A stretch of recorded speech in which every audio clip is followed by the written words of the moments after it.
welcome back to In the Pit with Steve. I am your host this week, filling in for Steve. My name is Steve. Welcome back. We are venturing further into the world of Nightwish today. And I mentioned the last time I checked them out, which was the first time I had ever listened to them, which at the time was their newest song available. They have a new album coming out that I wanted to next up see some live footage of them. So that's exactly what I've done here. This is Storytime. This is way back in 2013 at the Wacken Open Air Festival over in Germany. And I figured this would give us a little bit better idea of seeing the band kind of in, you know, their element actually playing instead of just a more narrative music video like we saw with the last song. I know in the comments for that video, some of y'all, number one, need to go outside for a little bit and remember that a band is not your entire personality, or if it is, you might want to change that. But a lot of people seem to think that I did not like the song, and that was actually not even close to the truth. That song has been in my rotation on Spotify while I'm out and about running errands and driving around for work. I actually quite like the song. So I'm not sure how that translated. Now, the music video, dumb as hell. I'm not going to move my stance on that, but I liked the song. I thought the song was perfectly fine. So we'll see what happens this time around with a different song and an older song, because the song obviously had to have come out at least 10 years ago. So I'm excited to hear what they've got to offer. Yeah, without any further ado, let's get back into the pit with Nightwish. I think it's time for a little story.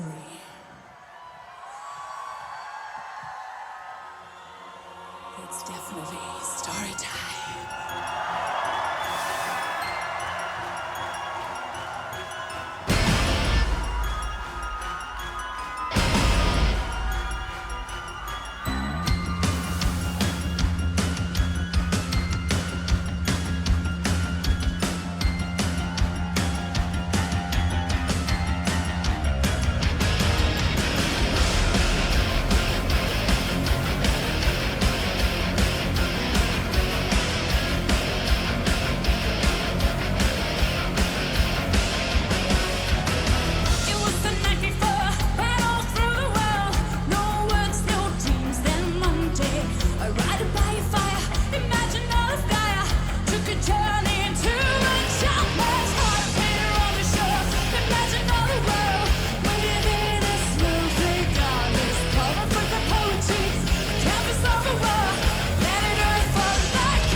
All right, it's a good place to stop. Very theatrical so far. I like it. You know, the band's super into it. You know, they look like they're having a good time playing on stage, which is, you know, what you want to see. You know, provide some entertainment value to the fans instead of just, hey, we're listening to this music that we could listen to at home. You know, you want to give them a little bit of a show. I don't know if this is just because it's Wacken and obviously you're a little bit limited with what you can do, but I'm curious when they play their own shows, like if they're on tour, if they have maybe a little bit more intricate setup with lighting rigs, pyro, stuff like that. So I'm kind of curious to see what they do with that. The keyboard setup is interesting. He's got like these like pipes coming out. It almost looks like a bunch of like car exhausts welded together. And the guitar player's guitar is like ridiculous. I don't know if it's a BC Rich or not, but BC Rich always had, you know, just super dumb shapes and designs. If you're a beginning guitar player looking to play Kill Switch Engage in the early 2000s, you probably had a BC Rich. God, was it the Warlock? Was that the one that was like $150 and it came with like a little tiny practice amp? Definitely first band I was in, guitar player had one. So definitely fond memories of that. But yeah, let's get back into the song.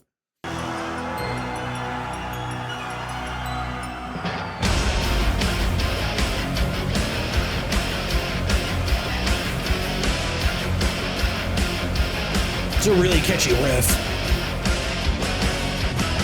I am the journey, I am the destination, I am the home, the trail that leads you.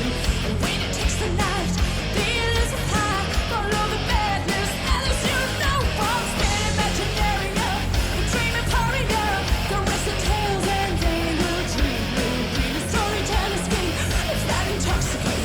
The core of all that is a living chest of tales. I am the voice that never, never ends. The innocence and dreams of every day. I am the empty claim of being dead. Flying guiding against the blue, blue sky. Heading to the end of moonlit side. I am the story that will reach you read. I remember it that you hold me. I am the voice that never, never ends. The innocence and dreams of every man. Searching heavens for another.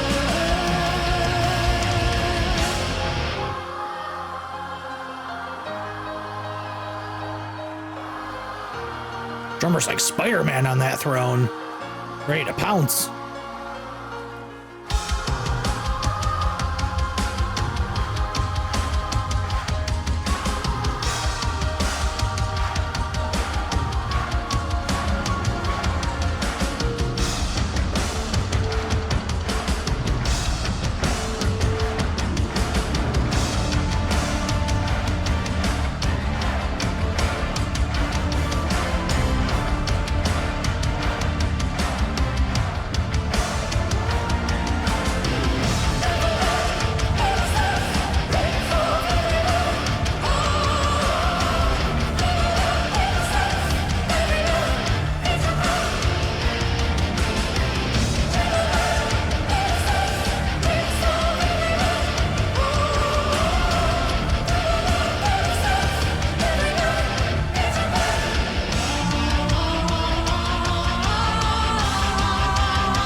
I am the voice that never, never ends. The innocence and dreams of every man. I am the empty crown of Peter Pan. The story tied against the blue, blue sky. And it's in the every moonlit side. I am the story that will reach you read. Every memory that you hold dear. I am the voice that never, never ends. The innocence and dreams of every man. I am the empty crown of Peter Pan. The story tied against the blue, blue sky. And reaching the every moonlit side. I am the story that will reach you real. Every memory that you hold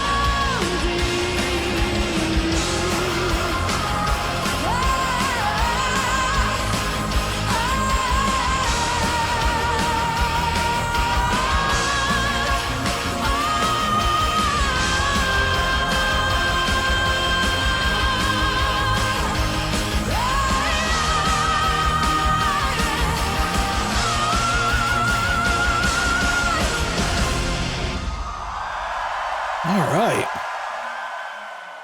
So, oops. Knocked it out of full screen. Sorry about that. All right. And then we go to a totally different song. There we go. All right. So I like the song. I actually don't think I like it quite as much as Perfume of the Timeless, which is the song we listened to last time. I'm going to see if I can try and get a shot from behind the drummer's kit here. You going to let me? Oh, come on. There we go. Yeah, I mean it's a good song. Like, don't get me wrong, it's a good song. I think I prefer the other one a little bit. The hook, the chorus in Perfume of the Timeless is a little bit more of an earworm than anything in this song. Obviously, Nightwish in bands of this ilk essentially, like to show off their singers because they typically have singers that have, fantastic ranges, can hit multiple octaves, the whole deal.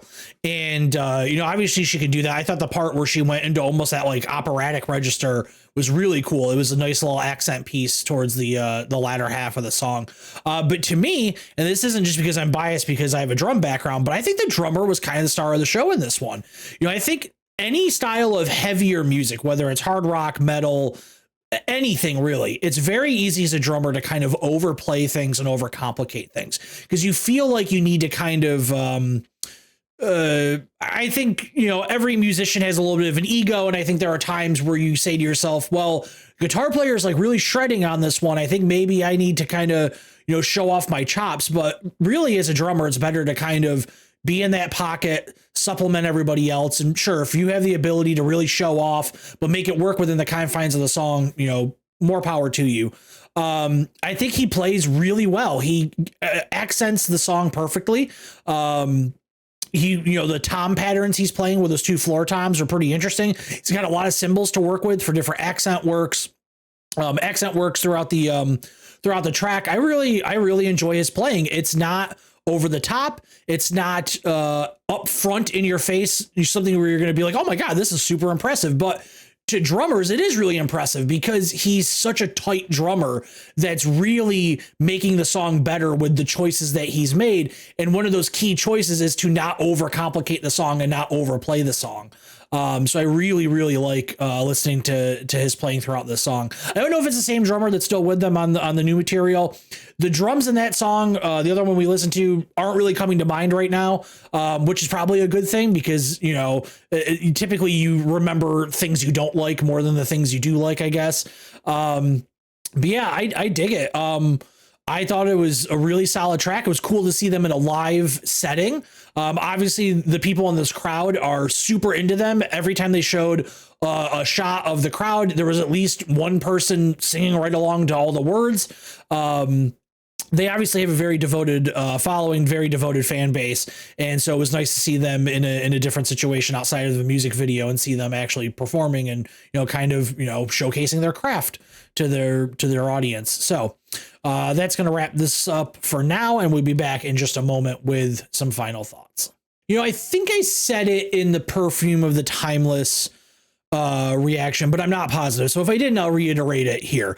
I don't necessarily know if a band like Nightwish is something that I'm going to go out and listen to on my own time outside of a song that really sticks with me. Like I said, Perfume of the Timeless has been pretty heavy in my rotation since I listened to it.